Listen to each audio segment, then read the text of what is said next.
বাংলাদেশের প্রধানমন্ত্রীর পদ থেকে পদত্যাগ করে শেখ হাসিনা দেশ ছেড়ে পালিয়ে গেছেন। দেশ ছেড়ে চলে যাওয়ার পর আপাতত তিনি ভারতের রাজধানী নয়াদিল্লিতে অবস্থান করছেন বলে জানা গেছে। তার ছেলে সজীব ওয়াজেদ জয় দাবি করেছেন শেখ হাসিনা দেশ ছাড়তে চাননি। দেশ ছাড়ার বিষয়ে তারাই তাকে জোরাজুরি করেছেন। ভারতীয় সংবাদ মাধ্যম এনডিটিভিকে দেয়া এক সাক্ষাৎকারে এমন দাবি করেন তিনি।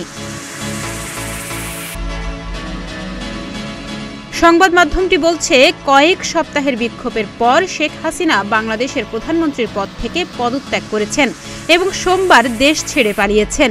হাসিনা সাবেক প্রধান উপদেষ্টাও সজীব ওয়াজেদ জয় এনডিটিভিকে জানিয়েছেন, শেখ হাসিনা মোটেও দেশ ছাড়তে চাননি। তিনি পরিবারের পীড়াপিড়িতেই শেষ পর্যন্ত রাজি হয়েছেন।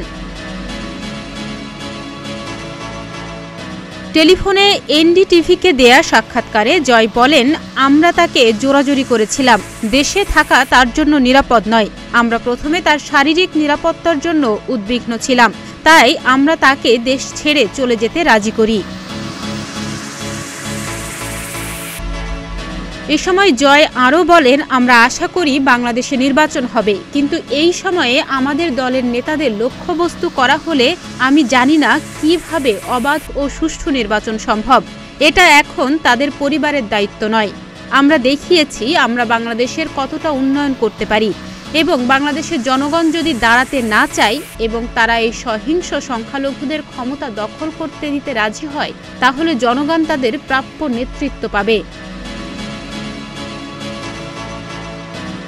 এর আগে সোমবার রাতে জয় জানিয়েছিলেন রাজনীতিতে আর ফিরবেন না শেখ হাসিনা। ব্রিটিশ সংবাদ মাধ্যম বিবিসিকে তিনি বলেন, এত কঠোর পরিশ্রমের পরও একটা ক্ষুদ্র অংশ তার বিরুদ্ধে যেতে পারে, এটা ভেবে তিনি খুবই হতাশ হয়েছেন। এদিকে এনডিটিভি বলছে, পদত্যাগের পর ৭৬ বছর বয়সী শেখ হাসিনা সোমবার একটি সামরিক হেলিকপ্টারে করে তার বোনের সঙ্গে ভারতে আশ্রয় নেন। তিনি ভারত থেকে পরে লন্ডনে চলে যাবেন বলে আশা করা হচ্ছে। বেশ কয়েকটি সূত্র এনডিটিভিকে জানিয়েছে, যুক্তরাজ্যে তিনি রাজনৈতিক আশ্রয় চাইতে পারেন। ডেস্ক রিপোর্ট, প্রতিদিনের বাংলাদেশ।